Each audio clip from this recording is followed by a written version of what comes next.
Good afternoon, everybody. My name is Silverstein, and I am the Critical Issues Co-Chair.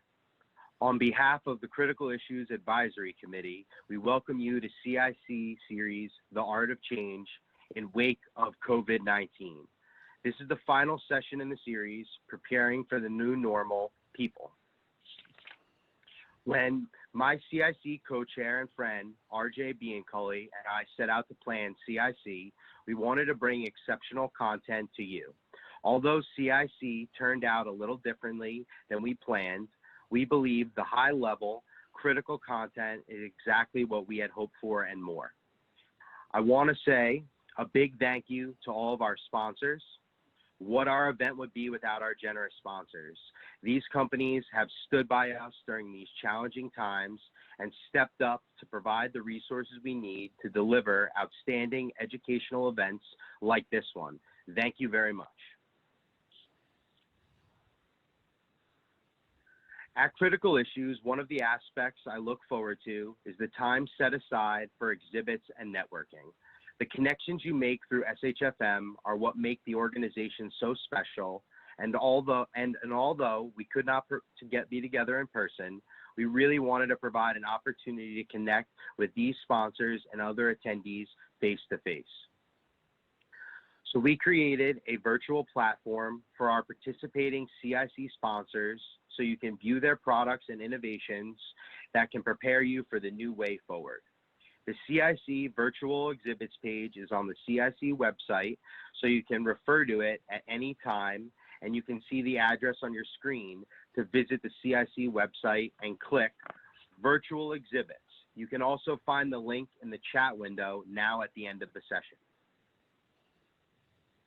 We wanted to take the time to the virtual exhibits a step further, so immediately following the session, many of our sponsors will be available on video chat from 2:15 to 3:15 p.m.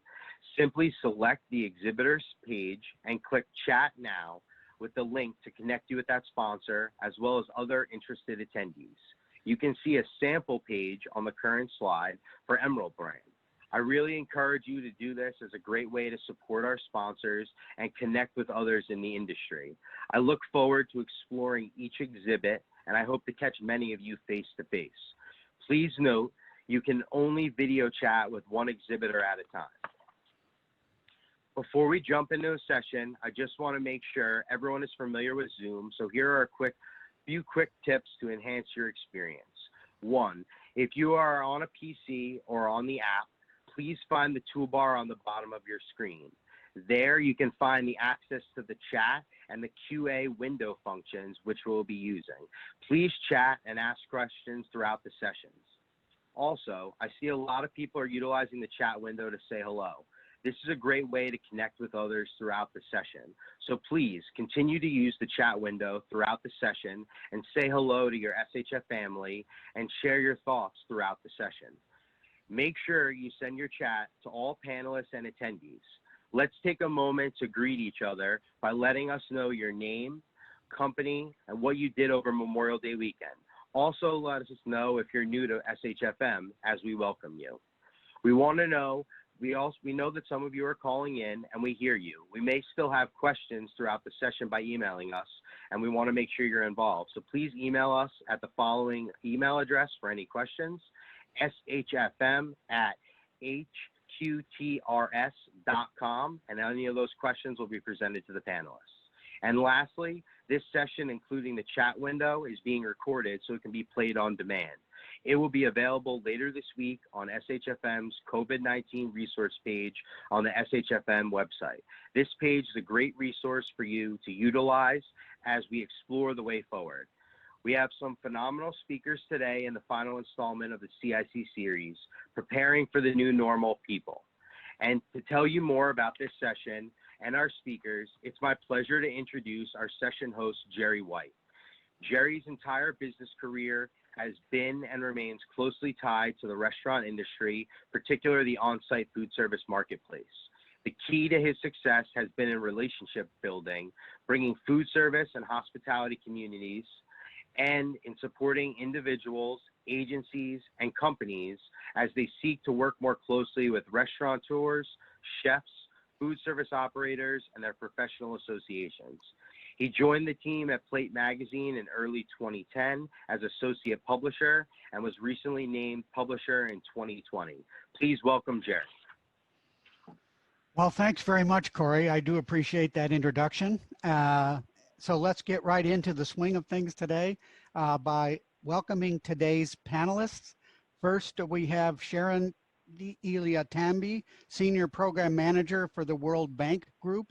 Next, we have Gerri Mason-Hall, Chief Diversity, Inclusion, and Corporate Responsibility Officer for Sodexo. We have Tiina Maurey, Divisional Transition Director for CBRE, and Emanuel Maxwell, People and Culture Leader for Guckenheimer.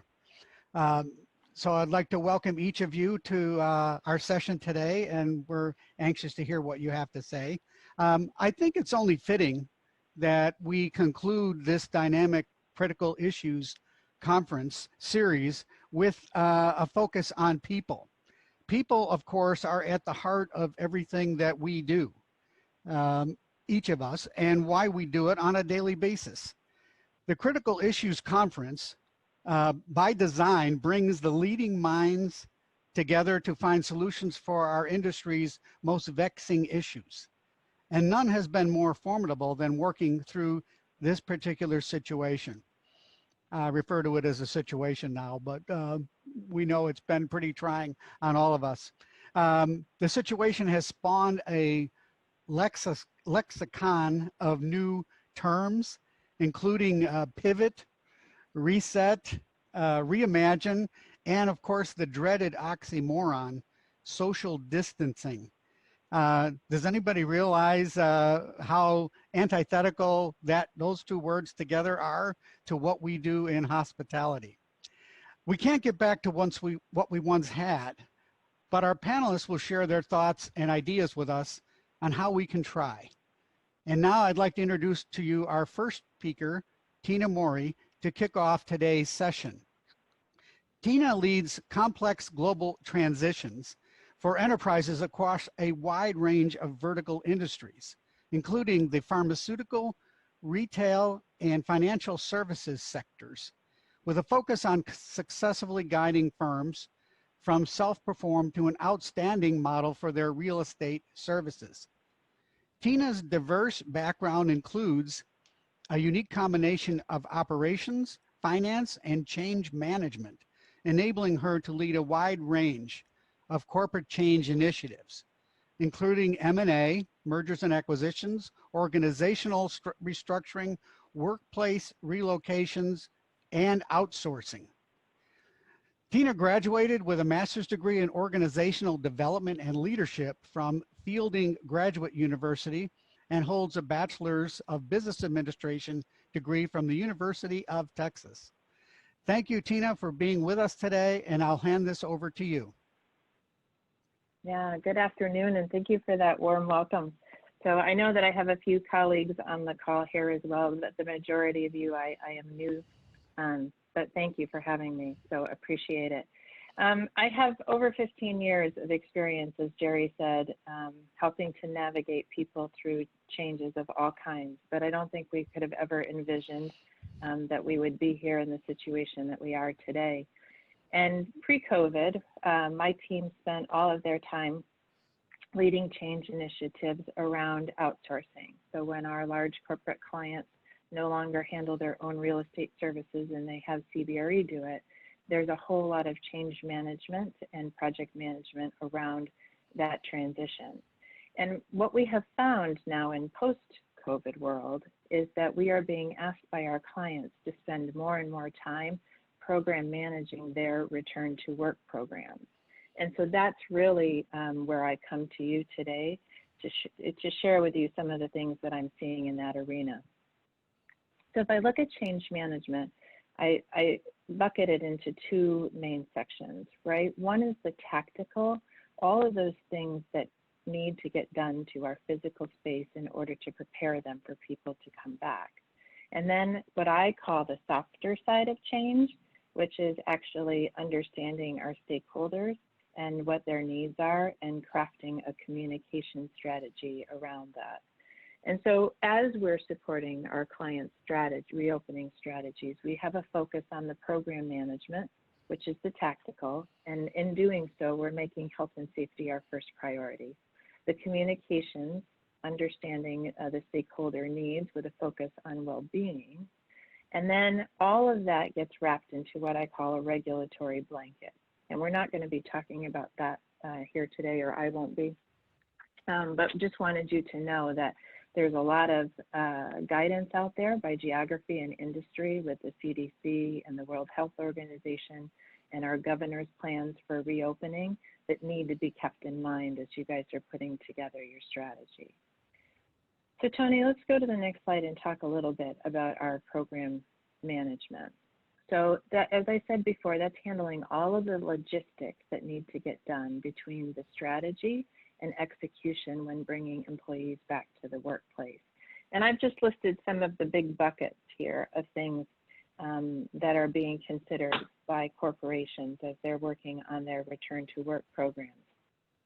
And I will say what we have found is that all of these big buckets then have many tasks underneath. And in some larger corporations, you have a lot of different groups that are jumping in to handle these activities. What we found is that there's really not a central source that knits it all together so that everybody understands what everyone else is doing. And so I guess the guidance that I would give is to somehow in your organization have one person who is responsible for tracking all of these things that need to get done. It doesn't necessarily need to be in Microsoft projects like we use. It can be in Excel. And for smaller companies, it may just be in a Word document. But you have to have one source of truth for all of the activities that are going on, who's responsible, and for the timeline that they need to get done, so that you have a holistic view of everything going on in your organization and know when you're ready for people to return. So let's talk a little bit then about, go to the next slide and talk about communications. So I think communications, what are we doing to make our employees feel comfortable about returning to the workplace? And I probably should have added to this slide too, what are we doing to support those who are going to continue to work in a virtual environment, because not everybody will be coming back right away. And so the most important thing, and what we start out with, is what we call a stakeholder analysis, and really understanding who all of your stakeholders are, how this impacts them, and what support they need in order to navigate through the change. And I don't want people to bucket employees as one stakeholder group, because they have various different needs. You're going to have some employees that are going to come back to the office and that will work. You're going to have some that will be working in a food capacity and serving people. You will have a group that may never need to come back and will be just fine working virtually. You're going to have managers who are going to now need help and support in understanding how to navigate and manage through both people being virtual and online. So just make sure that you understand each of those groups and their needs, and that will help you formulate your communication strategy, right? And the plan for who you're going to communicate to and when. Don't just leave it to written communication. I will say that CBRE has done a phenomenal job of incorporating video messages from our senior leaders to keep us apprised of what's going on, what we need to be looking for in the future. And if you're a small organization, even one-on-one phone calls, right, with your staff to be able to connect with them and understand what their needs are. And then once people come back, we will also, communication will have to incorporate different signage and different rules and notes about how we're going to operate, and that will have to continue long beyond the time that people are coming back. So a couple of other things to highlight here. Solicit employee input. Do a survey, right, that goes out to the group to understand what their concerns are about coming back. And do a pulse check once they are back as to how you are doing on things, because getting their input is what's going to help make them feel comfortable in the space. Make sure all employees receive the same communication. I should have used the word equal and not same, because I just said that everyone is not the same.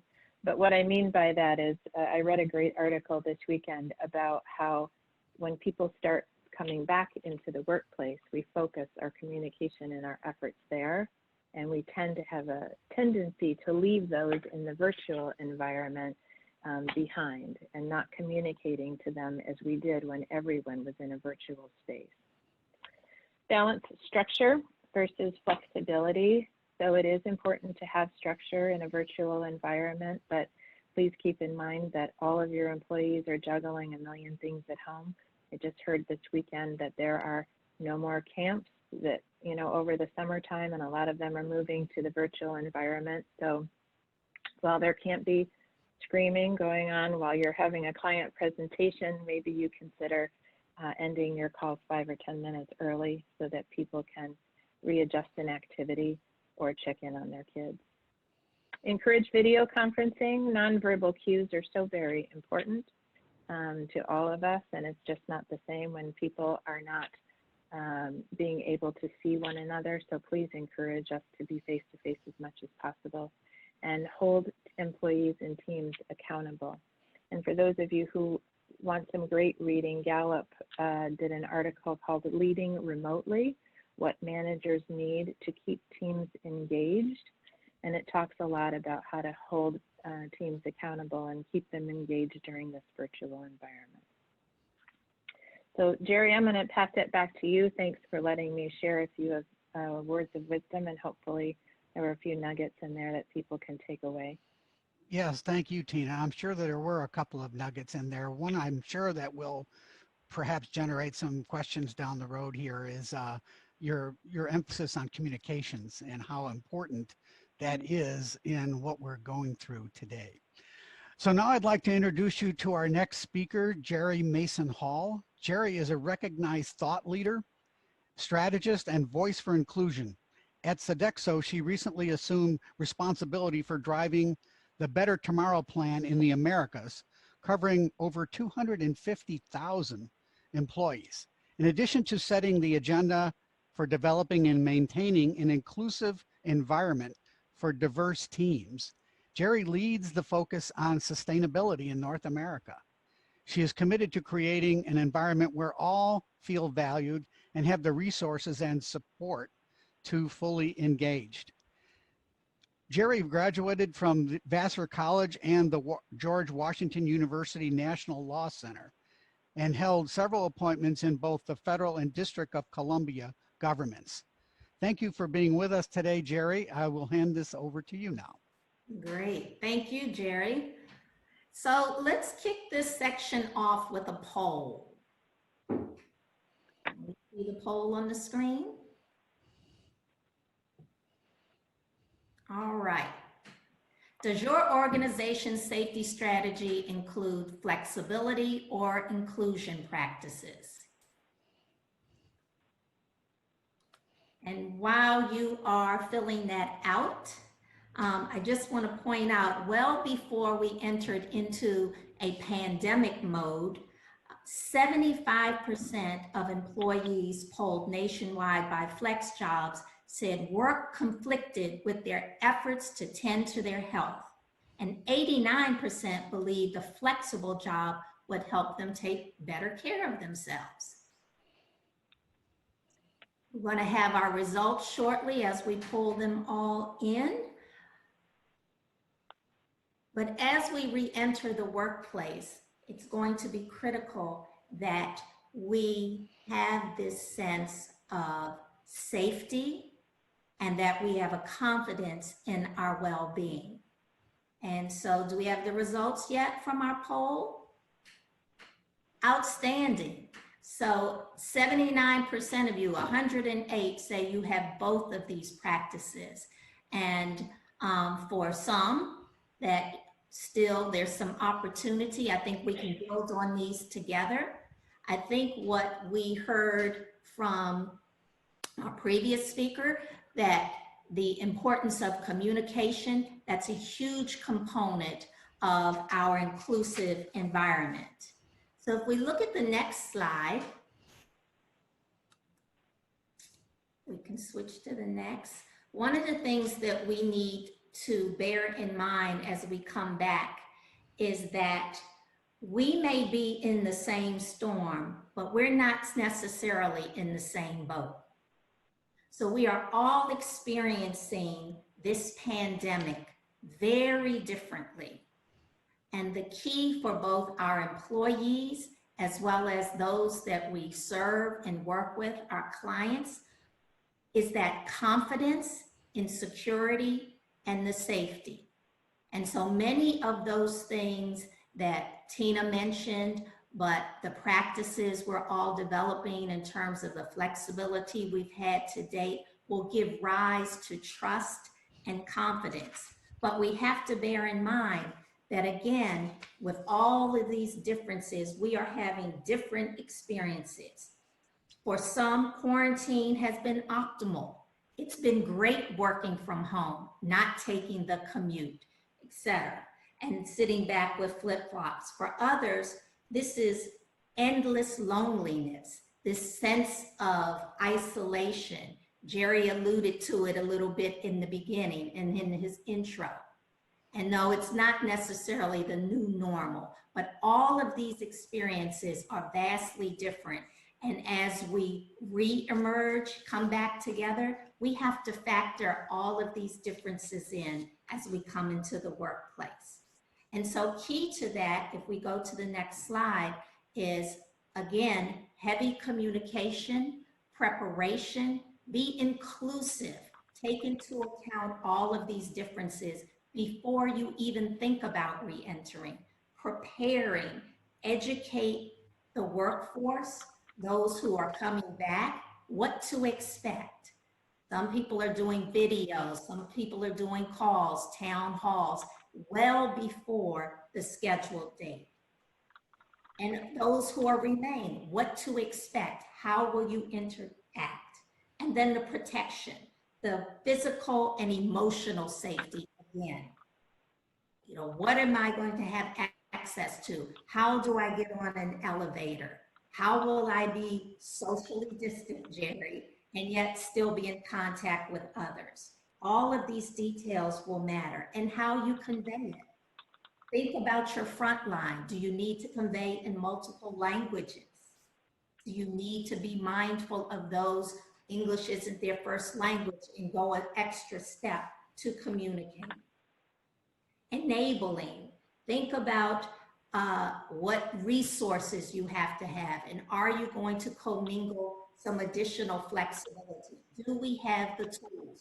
We've all become Zoom experts all of a sudden, but in the past, flexibility was seen as a benefit, that you were allowed to work at home as somewhat of a luxury. Now, it should be part and included in a safety strategy. We don't necessarily want everyone on site at the same time, so we'll balance those things out. And you know, really thinking about the support. What's the additional support that different teams need? Again, the tools, what other experiences. We at Sodexo, we have our employee assistance program is called LifeWorks. What other tools can you present? And going to the next slide, when we think about flexibility and safety, you know, the stress of all of this, 60 to 80% of on-job accidents come from stress. So how can we help minimize, again, with that confidence and that security that it is time to come back and re-enter the workplace. And then flexible jobs. A lot of positives have come out for working mothers. Some of you are really struggling with that teaching at the same time that you're on your Zoom calls, but you see the numbers. Working Mother Magazine has shown the negative impacts from this pandemic, and how do we continue to support and balance? So all of these things, the listening is key. Are we hearing from all of our employees? Are we being inclusive leaders such that we understand the concerns and we can address them and meet their needs head on? And one of the things that has come out of this experience, if we move to the next slide, is that the elevation of the frontline employee. We've come to recognize our teams for the heroes that they are. We've recognized they are essential. The services that are being provided in schools, for example, where the schools may be closed, but yet the service workers are still providing food for food insecure people. They're both the children and their families. These have now become our heroes. All heroes don't wear capes, but what happens when we start returning? And will we continue to value those employees and demonstrate that inclusive leadership that underscores how important they are to our business? So critical in these moments, again, are that we take the time to listen, understand, have the empathy that is necessary to lead inclusively, and continue to honor and recognize our heroes. Gerri? Well, Gerri, that was very, very well said.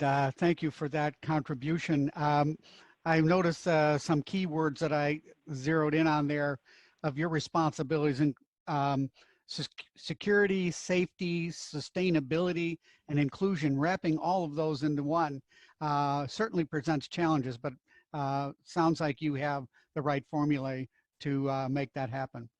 So again, thank you for that presentation. And now I'd like to introduce, and it's my pleasure to bring in Emanuel Maxwell. Emanuel and his team are responsible for all aspects of HR at Guckenheimer in the United States. Emanuel started his career in HR in the oil and gas industry and worked for Arco, BP, and Chevron in HR roles of increasing responsibilities. Emanuel prides himself in possessing the unique ability and the magic formula for striking the balance of meeting companies' goals while also enhancing employees' work experiences by providing the valuable HR services in corporate America. Emanuel holds a Bachelor of Science in Political Science from Sam Houston State University and a Master of Science in Human Resources Design from Claremont Graduate University. Thank you for being with us today, Emanuel, and I will now turn the stage over to you. Well, thank you very much, Gerri. I really appreciate that. And it's certainly an honor to be able to be with you today and navigate together in this truly uncertain and unique time. And it's a real pleasure to be able to talk about some of the things we're doing at Guckenheimer to help not only our people, but our clients understand how to operate in the future in this new world we find ourselves in. Now, if you're like us, you're developing a secret but very strong loathing for words like new normal, uncertain, uncharted, and of course the unprecedented one. But as annoyingly ubiquitous as those words are, they do indeed adequately and appropriately define this world that we find ourselves in, because they are truly uncharted territories that we're trying to figure out. So while many of our realities are truly beyond the control that we have, we are focusing on those things that are within our control, and they're plentiful, and not the least of which is the ability to return our employees back to work in a safe environment and show our clients that we have safety at the forefront of our minds. So let's explore some things on the next slide that we're doing at Guckenheimer. So wouldn't it be great if we could welcome our employees back with a firm handshake and a high five and say, welcome back, you know what to do, go back to work, happy to have you back. The mere fact that we can't simply give that high five really sets the gears in motion that this is a new world, and this is something that we're going to have to figure out, because it's not anything that we are accustomed to. So the idea of figuring that out and how we do that, we understand that this was a company culture defining moment.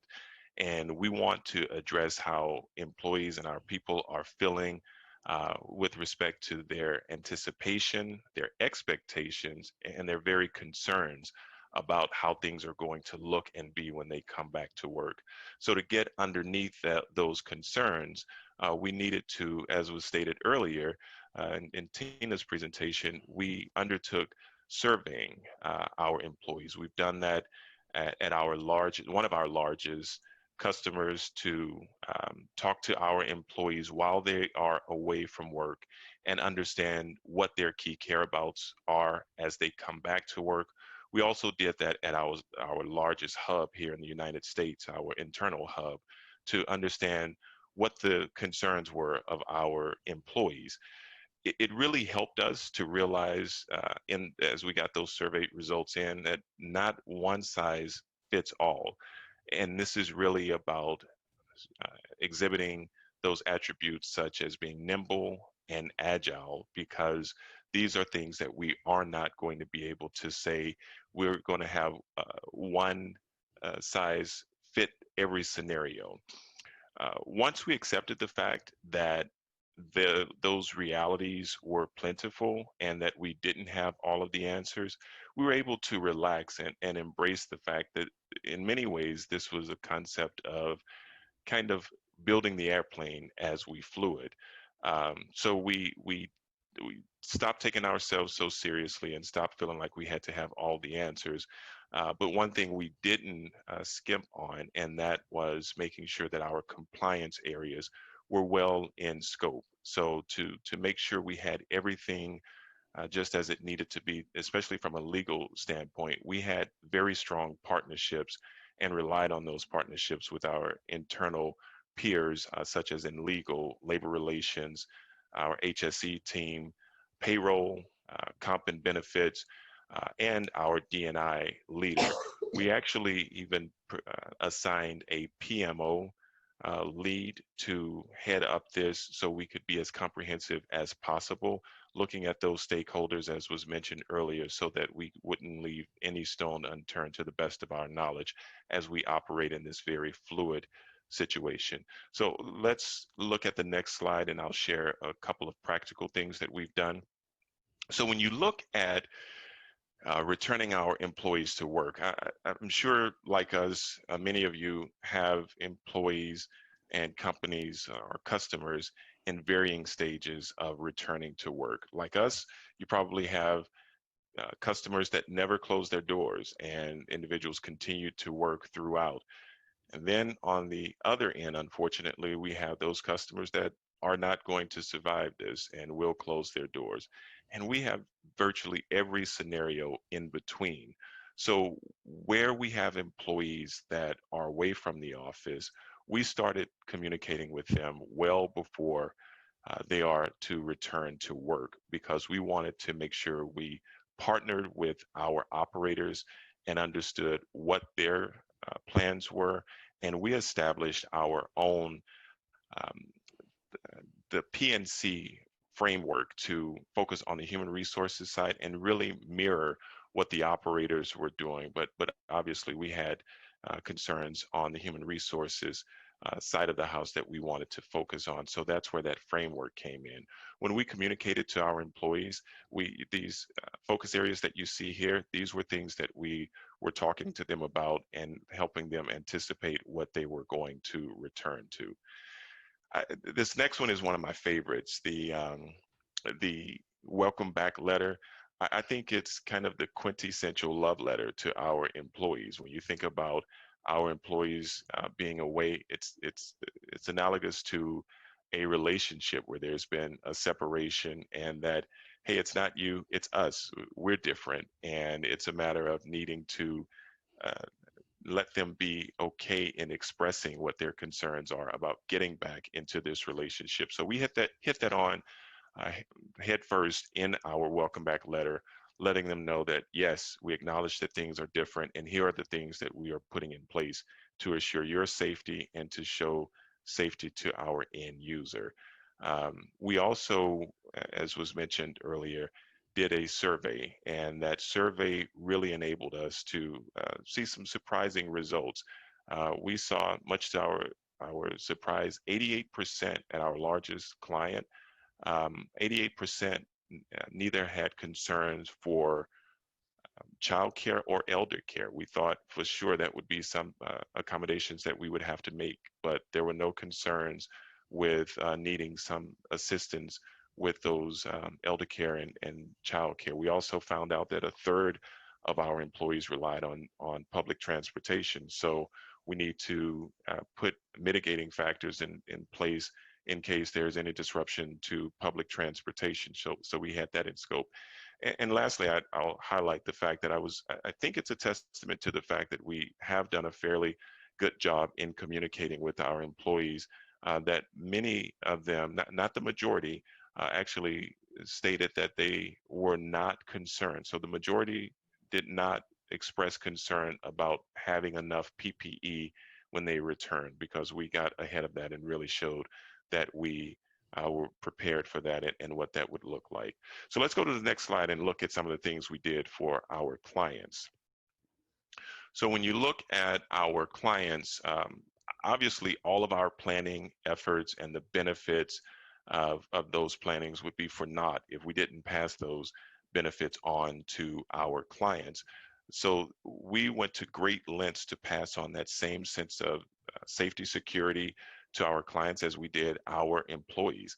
And we relied on an old adage that, hey, you don't do the right things to be seen, but it's okay to be seen doing the right things.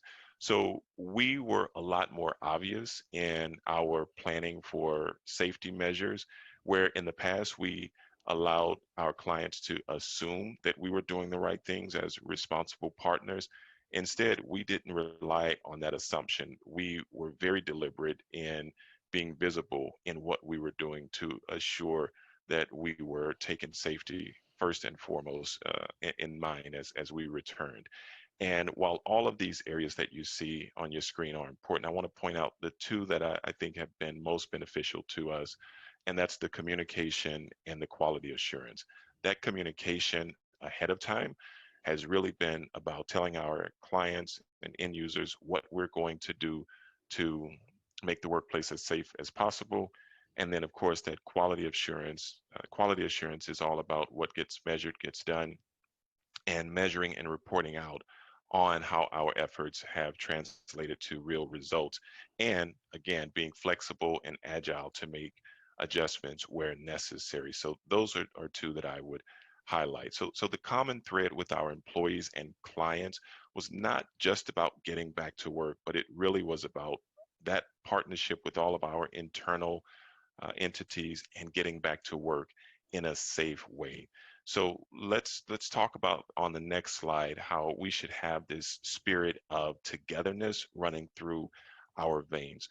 When we think about the spirit of togetherness, we think about further establishing our culture as one of collaborating to work as safely as possible in this new world.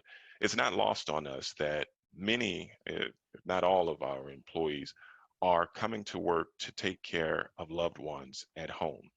The last thing we want to do is expose them to a work environment where they could be infected and inadvertently take that sickness home and hurt those ones that they are working so hard to take care of.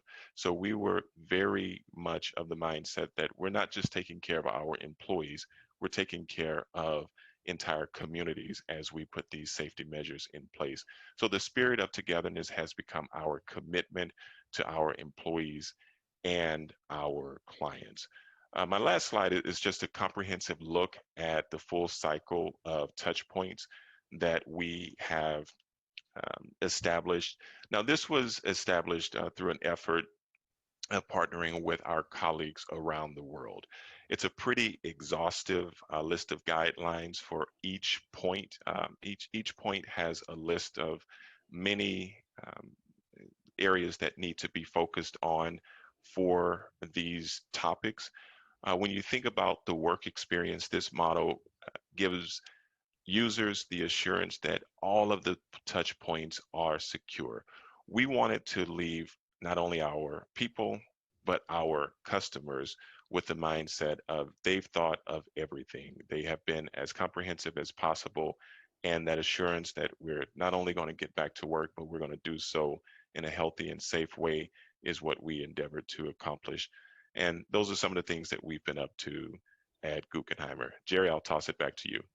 Well, thanks very much, Emanuel. Very, very interesting declination of points to go through there. I'm sure it'll be reflected in some of the questions later on, but I did want to ask your permission before we continue. Can I borrow that term you threw out there? Annoyingly ubiquitous? Annoyingly ubiquitous. Yeah, Absolutely. I kind of like that. So I think I'll incorporate that in my little spiels. You have my permission. Yeah, all right, great. Okay, and now it's my pleasure to introduce you to Sharon Eliatamby. Sharon is a consummate professor with over 25 years of experience in the hospitality industry. She currently oversees food and catering, convenience service, conference services, office hoteling, and event setup services at the World Bank Group, as well as the conference center at the World Bank office in Paris. Before joining World Bank, Sharon was the director of food and beverage at the Ronald Reagan International Trade Center. She is a graduate of Johnson & Wales University. Thank you for being with us today, Sharon, and we're anxious to hear what you will share with us. So take it away. Thank you, Gerri, and for the kind introduction, and I'm very happy to be here. And good afternoon, good morning to those of you on the West Coast. Before we get started, I thought I would share a little bit about the World Bank, because some of you may know about the World Bank and some may not, and so I'll share a little bit about it. So World Bank has 180 different member countries represented, so you can imagine that, the member countries, we have 180 different cultures, as well as the diverse food program that we have to offer at the World Bank. We have 5 cafeterias, coffee bars. We manage the catering coffee service. We have conference services. We have office coffee pantries, vending, and there are about 10,000 employees, on campus just in Washington, D.C. alone. We do about 8,000 transactions a day, and about 15,000 events a year. So you can just imagine how busy pre-COVID, and now we're preparing ourselves for post-COVID just to see what's going to happen. And just listening to Tiina, Gerri, and Emanuel, it's been very interesting to hear about the comeback and how communication is such a big and most important thing in what we're going to do to deliver that message to our clients and customer. Next slide, please. So one of the things as a client liaison, I think it's very important that we tie and pull all this together. Is as client liaison, it's our duty to bridge the gap, to ensure that the messages are communicated correctly, appropriately, and of course, in a timely manner. So as we are getting ready to return, as we start to reinvent ourselves and working on reopening plans on, at your various organizations, many details are being worked on, but the framework which will be applicable, within your organizations or our organizations are the guiding principles. We need to put emphasis on the key principles that relate to food and conference services operations, which are, for example, prioritizing the health and safety of our staff, our contractors, and the communities in which we work, meet clients' needs in the face of the COVID challenges, as well as promoting, transparency. All the great work that our vendors are doing would be in vain if we do not communicate properly to our clients and customers. Next slide, please. I thought I would kick us off with a quote, by Don Donovan, president of BAE Systems.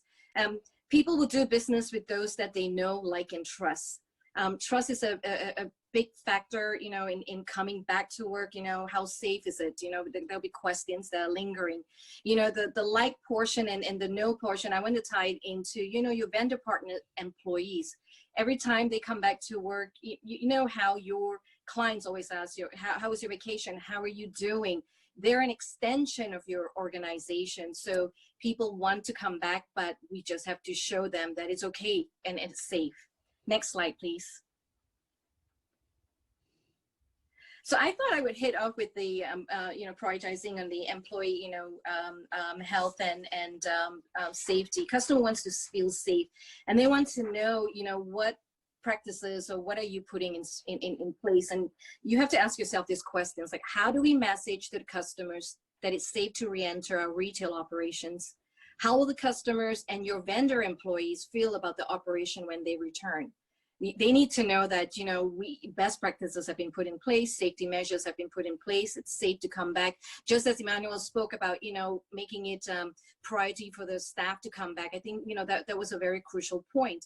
And then for us, just imagine at the World Bank, 180 countries being represented. I think Gerri mentioned something about, you know, the languages, the, you know, multiple languages. I'm definitely not going to post 180 different languages, but I think, you know, it's very important that we ensure that communication are cultural and, you know, linguistically appropriate, meaning that if you look at the right side of the presentation, there are icons there, that we use universal icons that everyone will understand and acknowledge, just like a stop sign, right? I guess it's universal around the world. So it's the same thing as if we're doing something like this for the health and safety. The other thing also is practice what you advertise. So if you say you're going to be wiping those tables down every 15 minutes, we want to ensure that that's being done, because your client and customers will be watching and monitoring that, especially in this day of post COVID. Next slide, please. So I was thinking about, you know, the client and you know, the customer needs as we come back. How do we rebuild and renew customer confidence and trust? You know, your clients and customer, they want to have the trust in the place of work, just like at home, right? Because you know you clean and it's safe. When I come home, it's safe. We want them to gradually phase back using the services that is being offered at work. Yeah, we know things will change, but we also want them to continue using our services. So how do we do that? I think the first thing we need to look at is, you know, the building of the new service levels. You know, think about your opening campaign when Tiina was talking about, you know, communication. It's very important to look at how you would tie in, you know, your opening campaign. You would work with your vendor partners. What is that going to look like? You have to tell a story. And then how do you message about the new menu and service options? Of course, the answer will vary, you know, from one organization to another. And this will be something that you will need to, you know, answer within your own operations. Renew customer confidence. You know, like, for example, space management, right? We're creatures of habit. So, you know, there's one door in and one door out. But now with post-COVID, things are going to be different. How do we, you know, embrace the new normal, you know, and establish guidelines, you know, for both the event spaces as well as the cafes. Even the flow in the cafe and event spaces will be different. You may have an indoor and an outdoor, you know, so those are the things we, you know, would have to take in consideration. How do we help our clients and customers navigate through, you know, the systems to avoid confusion and misunderstanding? For example, you know, alerting your clients to increase buffers in between events to allow for proper cleaning, you know, just, you know, guiding them in those sense. I think, you know, when the first 10% return and when you're phasing in, those are the things where, you know, best practices can be tested out and put into place, because you're going to have minimum occupancy, and that's the time when you can get real crucial feedback before the next 25 or 50% returns. Rebuilding loyalty. You know, I used to say that, you know, everyone is a food critic, but now on top of that, they will also be an expert in safety and service, because they're going to be watching us like a hawk. So be brilliant on the basic, you know, for example, in order to build your loyalty, ensuring proper safety and sanitation, providing excellent food quality and customer service. You know, if you're brilliant on those basics, I think, you know, the new normal, next normal will be better for us. Next slide, please. How do we clear and transparent, you know, be transparent in our messaging? You know, you want to make sure that your service providers are training their employees to convey the same consistent message across the board. All communication should be vetted by you as the client liaison to ensure accuracy and consistency across the board. And I'm speaking to all client liaisons because I think it's so important that we rely so much on our vendor partners to assist us and help us, but we would be that one point of communication. Just as Tiina said, there needs to be a centralized point of communication. All information, you know, that we gather will need to be vetted by us as client liaison if you're the person responsible. And also don't forget that if you have multiple contracts, for example, at the bank we have RA and FLIK, you want to ensure that there's a united front by having the same message for all of them, so that, you know, when your customers come back, you're not confusing them. Just remember this, whatever we post, whether it's on a digital signage or whether it's on a poster, we only have 11 seconds to grab our general audience attention. But guess what? With Gen Z, we only have 8 seconds to capture their attention. So whatever we're doing, it needs to be quick, easy, and simple. The other thing I want to bring up also is we're going to have to be flexible. You know, there will be changes to our original plan. And when changes occurs, how fast are we responding to the changes? Because what you plan is going to change the moment you walk through that door. And I want to you know, tie in this quote, you know, me and my quotes. As Winston Churchill said, this report by its very length defends itself against the risk of being read. So basically it's saying, keep it simple and short. Next slide, please. So as a closing, I want to say that, you know, we're all in this together. You know, these are challenging times and we are a resilient community. I will leave you with this quote from someone we all know very well in our industry. We will not be measured by how we got knocked down. We will be measured by how we get up. We only have one question to answer. Will we let this beat us or will we start the new day? By Tom Newcomb.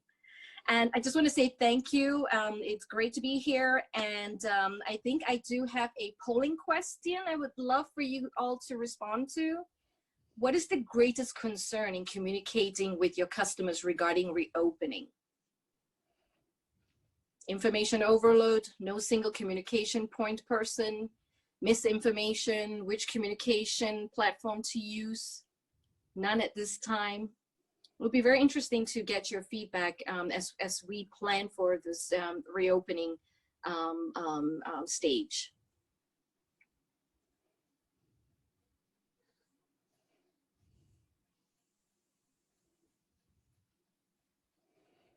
How many more seconds left on that, Tony?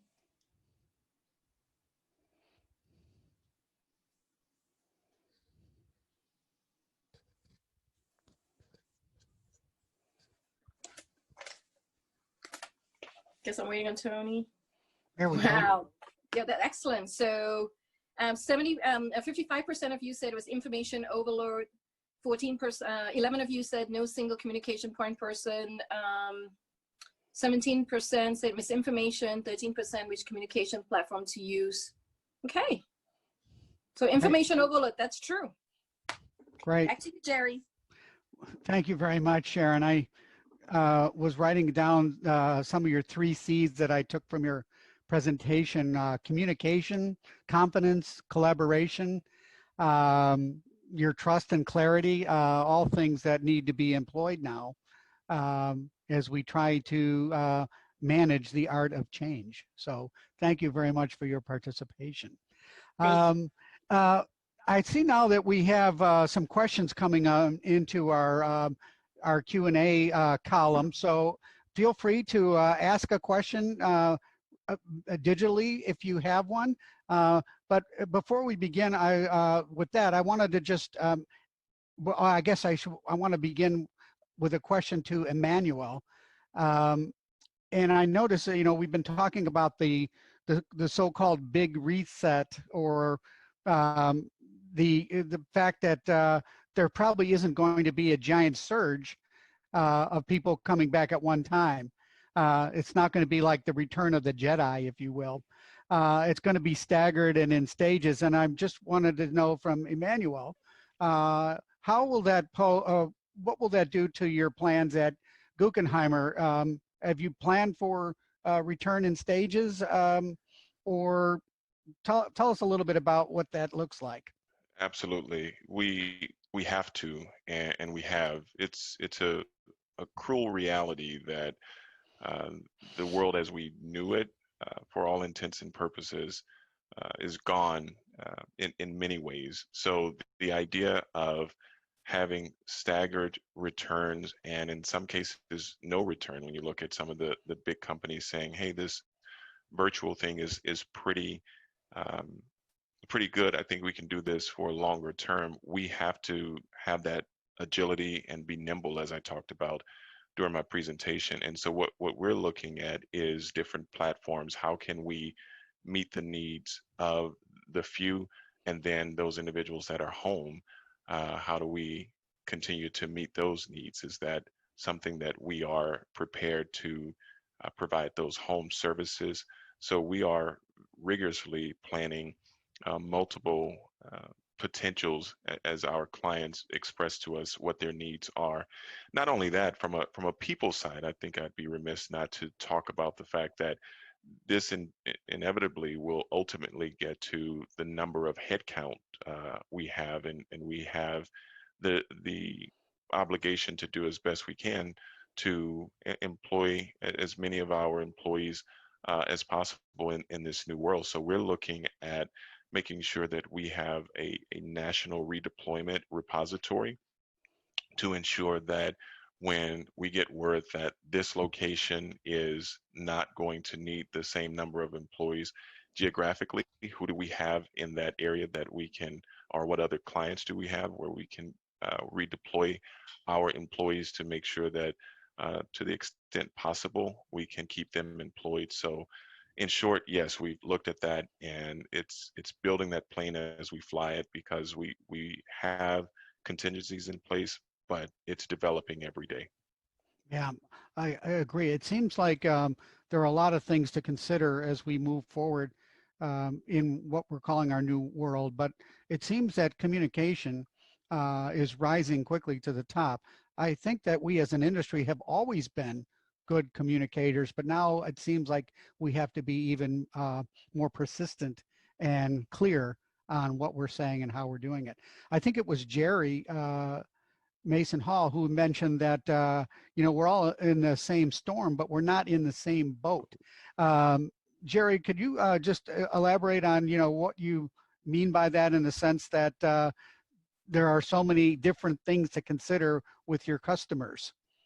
Absolutely, Gerri. So both our employees and the customer are experiencing so many different challenges right now. And, you kind of stand where you sit. So as we mentioned, the mothers are having one experience, parents in general, then persons with different abilities are having different experiences. So all of those things are coming into play. And this is just a microcosm of the broader society. Mm-hmm. And as I say, this is a reflection every day. Certain groups in our society get up and have a different experience than everyone else. And it's reported in the media every day. And so we take those things into account, both for our employees, because they're coming in. They can't just leave all that baggage behind of what they're experiencing, as well as our clients and those consumers. And so we take that into account in, again, helping them feel comfortable, confident, and supporting them throughout all of this. But we have to listen. And so when we talk about communicating, it's not just telling, but hearing and being able to address those individualized and customized needs. Mm-hmm. Great. One of the big shifts, I guess, that's plainly evident to everyone is the fact that a lot of us are still working from home, or someplace that isn't the office as it used to be. So I'd just like to put out the question, how will workplace productivity suffer working from home? Or will it continue to suffer? Someone had heard from the CEO of a real estate company that productivity was reduced by 25% just in the shift over to working remotely. Do you have any thoughts on that? And maybe I could pose that question to Tiina if you feel qualified to answer that. Is she there? She's on mute. Oh, she's on Yeah, mute. sorry. Oh. There you go. Somebody muted me. That's okay. Oh, did That's you? all right. Can you hear me now? Yeah. Yeah, I did you heard the hear my? question. Okay. Do I you feel did. I like did. you could take that on? I think, well, part of it is understanding why productivity has dropped, right?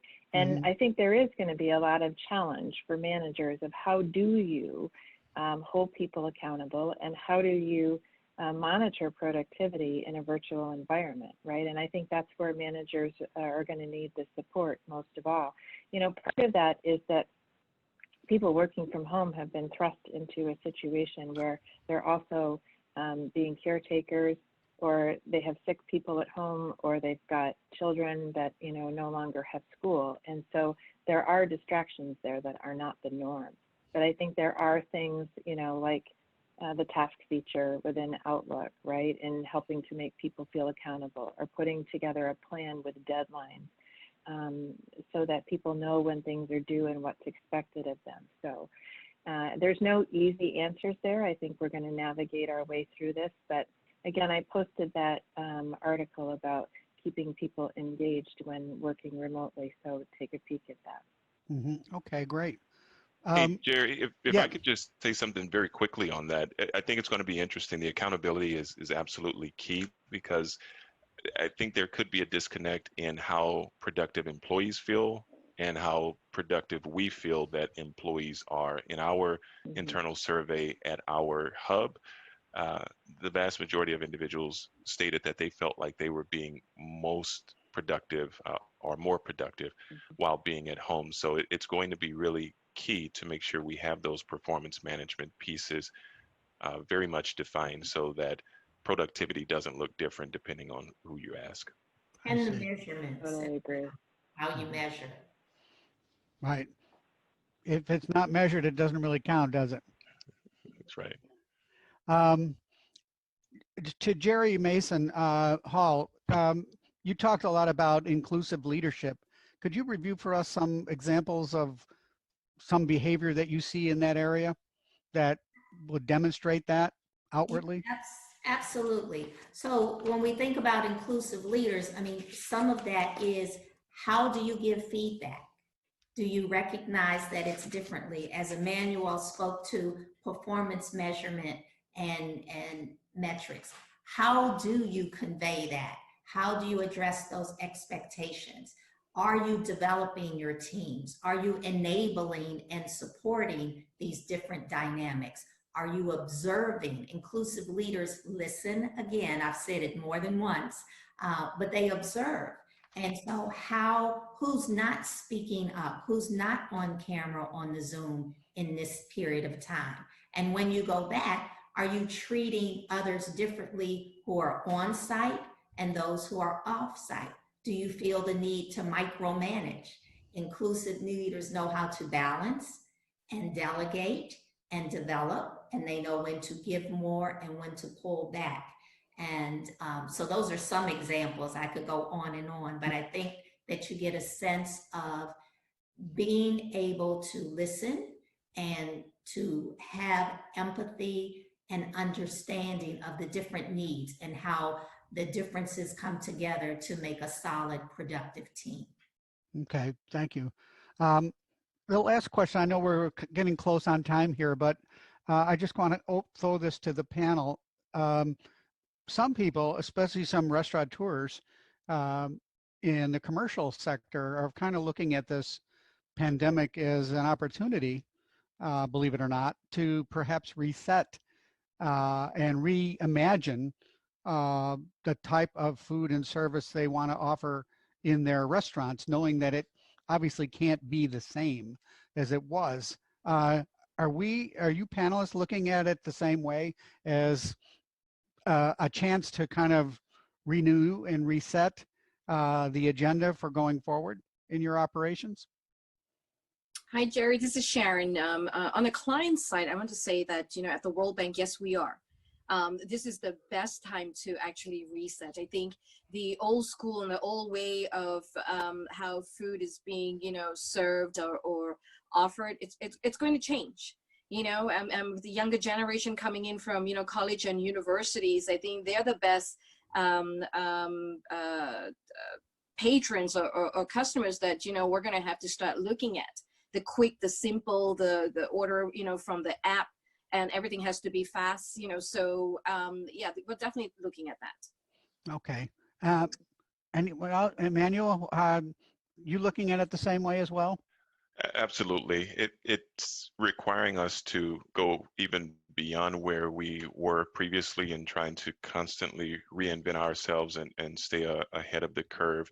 But yes, the type of food, making sure that you have a diversity of options so that it's not just the same what's in the box, and it's very predictable and lackluster when that's opened up by the person receiving it. So we're looking at that, and don't want to sound trite, there is a level of excitement in being able to come to the table with some new opportunities for better partnering with our clients as they figure out what their worlds are going to look like. So absolutely. Sure. Sharon, as a client liaison, how are you now balancing both the new needs of your own organization with the needs of your vendor partners? Constant discussion. We've been in so many meetings. I mean, I think it's very important to actually have an open dialogue, and this is the best time to do it, especially we're not back in the buildings yet. So we are trying to build a program that would, number one, best work for the World Bank, because, my customers, my clients come first. And then how will this also impact the vendor partners? So we're definitely dissecting and taking a look at the entire operation holistically to see what that new or next normal is going to look like. Mm-hmm. Great. I think that we're just about out of time here. So I will now turn our session back over to Corey, who will take us into the final phase here. Thank you. Thank you, Gerri, Tiina, Gerri, Emanuel, and Sharon for an outstanding session. I wanted to give a couple of comments just from the session from my own perspective. I think this was an amazing group of speakers that really shared some wonderful insight from various different aspects across the industry. And I'm really hopeful that this information will help out various individuals that make up the SHFM family. And as well, this hopefully gave you an opportunity just to escape from the mundaneness of your daily lives and an ability to connect with one another that most of us are very welcoming to, and we look forward to doing in the near future. Before we sign off, I do want to say another special thank you to our wonderful sponsors. Following today's event, you're going to receive a conference evaluation form via email. Please take a couple of moments to complete this very important survey as we utilize it for planning future events. A couple of upcoming events I do want to mention that are being run through SHFM. SHFM has 3 upcoming virtual events that we hope everyone will really enjoy. We have a chef demo on June 11th and June 18th. We'll bring the chef, you bring the ingredients, and I can't wait for that. And then we have an exciting session on Tuesday, June 23rd, brought to you by SHFM's Industry Advisory Board called Industry Insights with special guest Tracy Brower with Steelcase. And lastly, the virtual exhibits are the final event of the first virtual CIC series. Please make the time to connect with our sponsors who have continued to support SHFM through these uncertain times. This will be a great way to close out our CIC series, support our sponsors, and connect with our SHFM family. Simply click on the link in the chat window and you will be entered in the virtual exhibits. You can get to the exhibits anytime on the CIC website as well.